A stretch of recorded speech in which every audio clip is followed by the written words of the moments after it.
Rahul was making videos every week. He was working hard, editing late at night and uploading on time. But nothing was happened. Very few people were clicking his videos and almost nobody was searching for them. Rahul started thinking, why does nobody want my content? This problem happens when content has no demand. Demand means people already want answers, help, or solutions. Many creators make videos about what they like, but not about what people are asking for.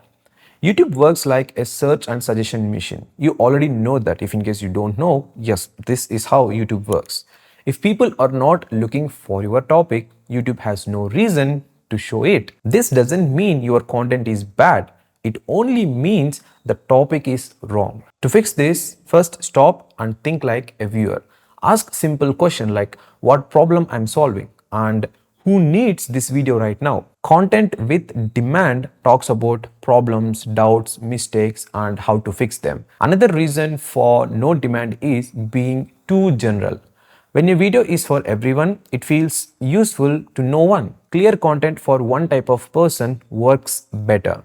When you make videos on topics people already care about and search for, demand slowly builds. Views starts coming not because you are lucky, but because your content is needed. When you match your content with real problems, YouTube understand who to show it to and growth starts naturally. So after watching this video, post videos that are having a lot of demand. I mean, people are searching for that to get the answer for a particular problem. Hey, if you found this content helpful, don't forget to like, share and subscribe these videos. I post a ton of videos on this channel related to YouTube growth followed by video editing and other videos. You know, it's like a complete package of creators growth on this channel. That's all for this video. So yeah, see you again in the next video.